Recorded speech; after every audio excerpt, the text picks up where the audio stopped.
All right, folks, again, make sure you are using hashtag Cowboys to get your questions on the show. We're working our way here through our live Q&A. Still plenty of questions to get to, but if we haven't gotten to yours yet, make sure you use hashtag Cowboys. That'll help producer Alicia get them up on screen.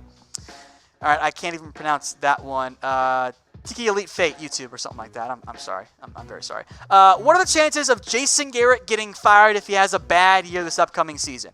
If bad year equates to missing the playoffs, he gone. 100%.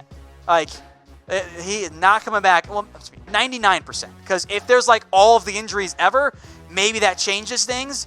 But in all likelihood, if Garrett misses the playoffs, he's not going to come back. So again, folks, make sure you keep using hashtag Cowboys there to bring them up here on screen. All right, from Cowboy CRUNK, I like that name.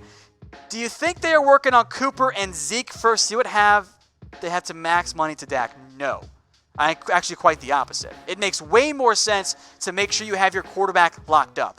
Because you can have Cooper and Zeke, but if your quarterback is Cooper Rush, it doesn't matter. They are not going to win games. You're better off using Dak and Cooper, and if you absolutely have to, which you don't have to, by the way, figuring out halfback instead. That's how the NFL tends to work. The passing game is far more impactful than the running game is. All right, Ivan Contreras, will Jaylon Smith be an All-Pro this year? I could actually see a scenario in which Jaylon and LVE actually kind of eat into each other's votes, and they end up both being like second or third team. I hope so. I hope Jaylon Smith has a great year. He's probably my favorite current player on the Cowboys roster, but I don't know if it's All-Pro year quite yet. Pro Bowl year, I think yes. I think we'll have that end up being the case again this offseason for Jaylon, because who wouldn't want to see him in the Pro Bowl? It's awesome, right? All right, next up here, get to some more live Q&A questions. So again, make sure you're using hashtag Cowboys.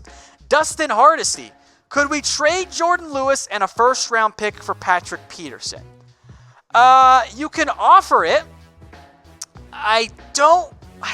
Maybe the Cardinals will take it. I don't know how Arizona would approach that. The first-round pick is certainly intriguing. Jourdan Lewis is a nice role player for them. It's a fair trade offer. I actually don't know if either side says no, and if so, which team actually does it. So good trade offer there, Dustin. All right, country music and the Dallas Cowboys 24-1. I assume a Zeke and Dak Prescott reference there. How many interceptions do you see LVE getting this year? I'll go with 2 again. I think pretty sure that's what he had last year. You typically don't see linebackers make a ton of interceptions. It's almost more of a fluke statistic at some level for linebackers because they're not always in coverage. But 2 feels like the right over-under number there. All right, Joshua Jeudi. If Peyton comes, then who is head coach for the Saints? Who cares? Maybe they promote Pete Carmichael. I don't know. I'm not worried about the Saints in that scenario. If the Cowboys do somehow land Sean Payton, maybe they go hire a different assistant out there, but it doesn't really matter too much in the end. All right, Phone Hone Mahomes. I find that one funny. How far do you think Kellen Moore will take us? I am cautiously optimistic about Kellen Moore. I just need to see it happen first, you know?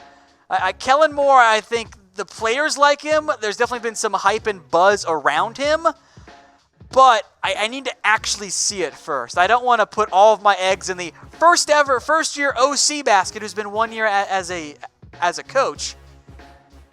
I'm just a little cautious there. So I have my hopes. I have not consumed the Kool-Aid yet. It's somewhere at my desk in the office, but I'm not there yet. All right, back to Cowboy CRUNK. Do you think we will see Looney start anywhere on the line this year? I hope not, and you should hope not as well. The only reason that Joe Looney would start is if there are injuries. Frederick is by far the better center. I think that's a no-brainer, at least I think pretty obvious out there. And then at guard, frankly, Connor Williams, Connor McGovern, and Zach Martin are all better interior offensive linemen. I think you can make an argument maybe for Xavier Su'a-Filo, although I'd rather have Joe Looney out there. So unless there are injuries, you want Looney to just be that backup swing offensive lineman that in an ideal world never plays a snap, because that means everyone else has played up to their potential. All right, Jon Tibbetts, realistically, what type of player and comparison of tight end do you think the Cowboys should pick up next year? I believe that tight end is the #1 priority next season. Well, early thoughts from the tight ends I've watched in this upcoming draft. I've only dabbled a little bit there. The kid from Vanderbilt's pretty good. There are some intriguing tight ends. I don't think it's of the same caliber as last year. I would like a stretch movement type tight end, a guy that can get deep downfield. Of course, I really want him to block too, but let's be real here. I don't think you see the Cowboys spend a late first-round pick on a tight end necessarily. So you're hoping for some type of hybrid of Blake Jarwin and Dalton Schultz, where he can just give you enough in the passing game, help you in the ground game.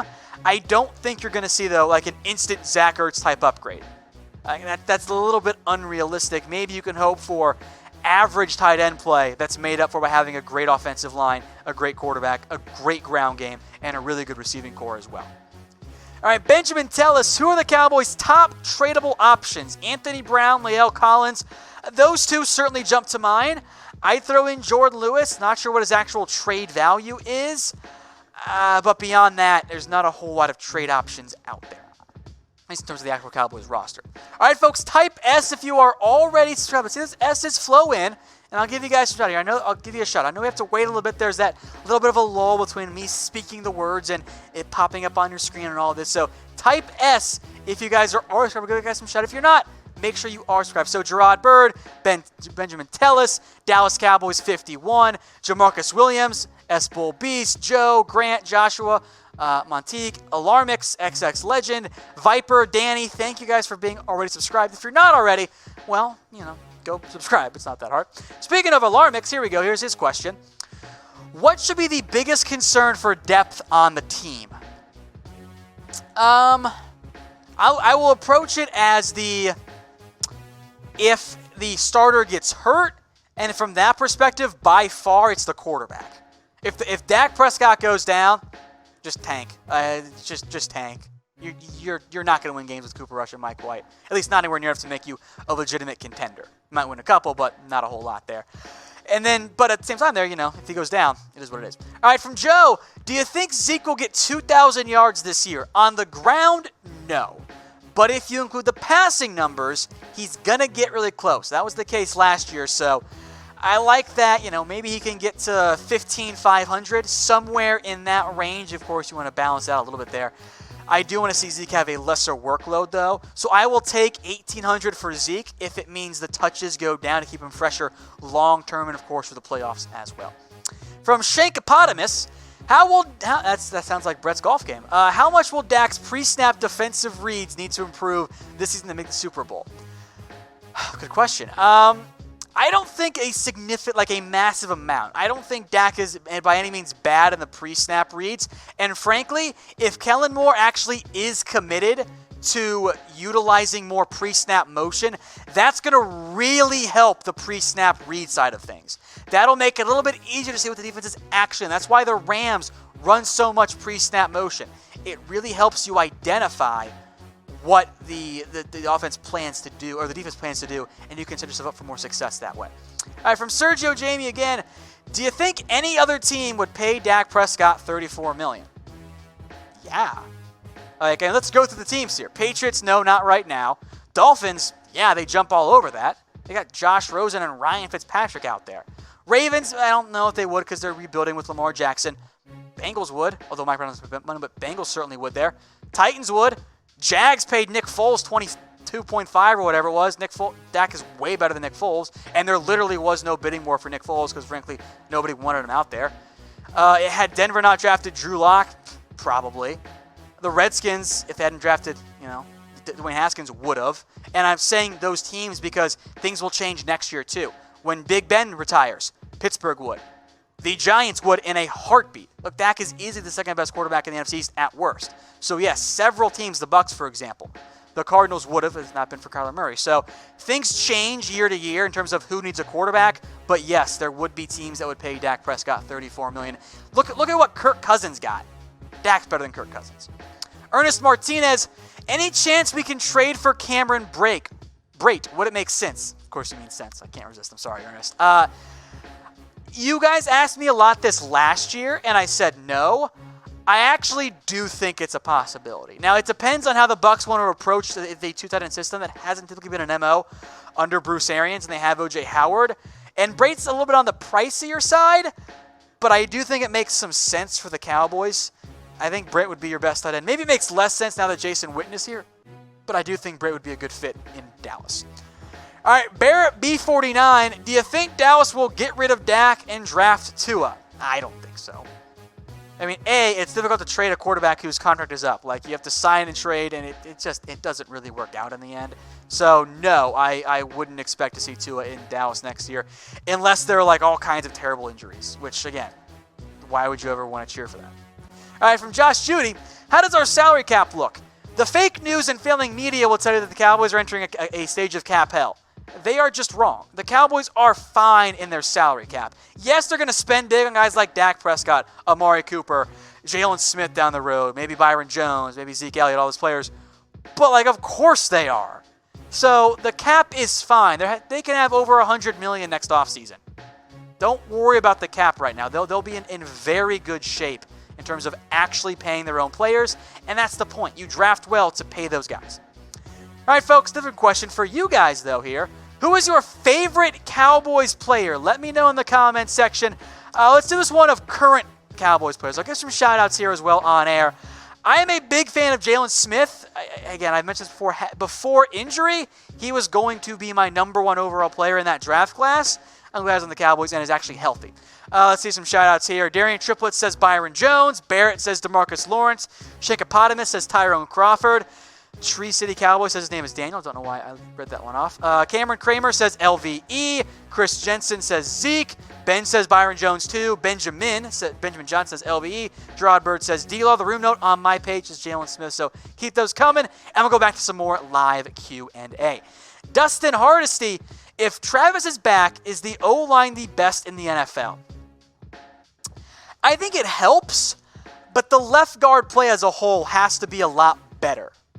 So they'll definitely be a better unit, but I need to see a full, actual, consistent season out of La'el Collins at right tackle and better play at left guard from Connor Williams, McGovern, whoever it ends up being. All right, from Joe Bentley, says Cowboys, Tom Downey for head coach next year and Mitchell Renz as OC. You guys don't want Mitch as OC. You don't want that. Just let me call the plays, okay? We'll make Mitch the water boy. How about that? All right, Cameron Cramer again. Hey, Tom, will the Cowboys have a top 10 offense and defense? Offense, I'll settle for top 15 right now. How about that? Defense, yes. They were top 10 last year. They can be top 5 if they force more turnovers there. The offense, it can be top 10 if the red zone is not trash like it was last year, but I'll just settle for top 15 right now. All right, sbull Beast, when do you think Dak will get paid? In the future. I'm kidding.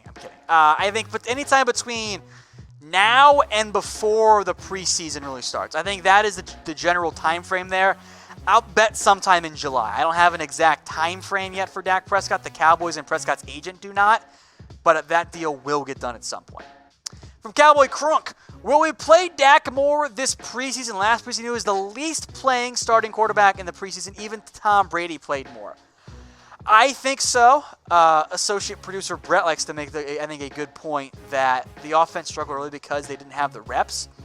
But at the same time, it made a lot more sense to not play Dak last year because the offensive line was terrible. I mean, go back and watch those preseason games. The offensive line was banged up. They were hurt. Producer Brett wants to be known by executive producer now. Fine. Assistant to the producer Brett.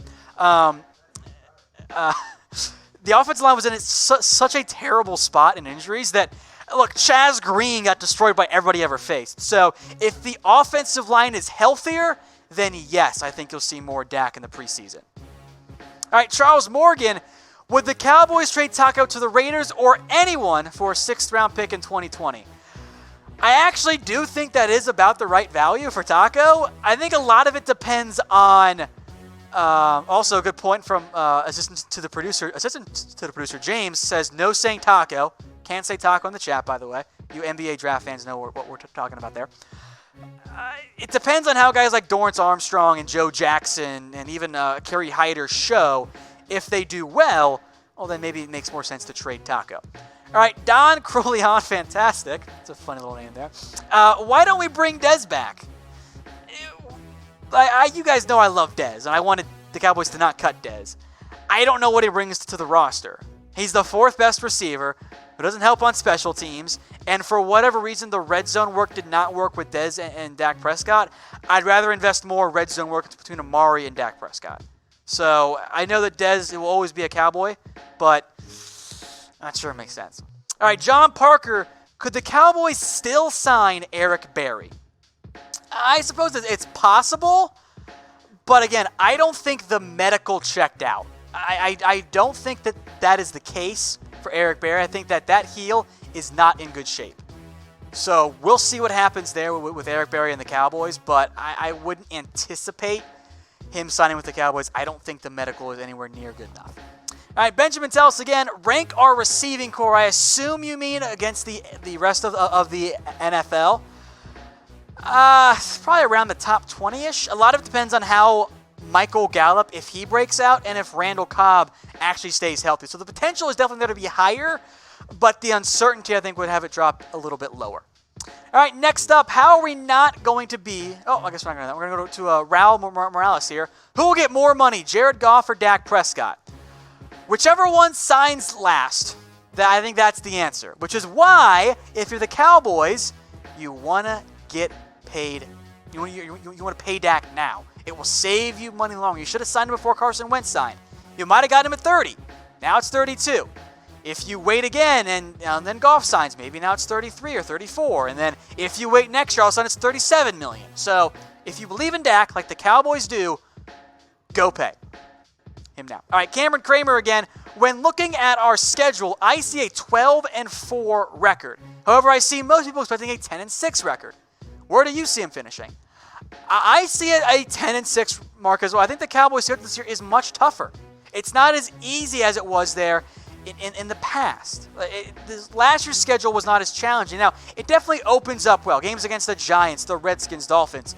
3-0 start, guys. But then the Saints, the Packers, of course, 2 games against the Eagles, the Vikings, the Patriots, Bears, Rams. That's a tough schedule. So if you go 10-6, even if you're kind of backing in there, makes a lot of sense there. I think 10-6 is more likely here than 12-4 in the end, folks. Hey, Cowboys fans, thanks for watching the Cowboys Report. If you haven't already, click right here to subscribe to our channel for all the best Cowboys coverage on the internet. That's news, rumors, highlights, mailbags, film studies, and a whole lot more. And I'm making your lives a little bit easier as well with the next Cowboys Report video right here.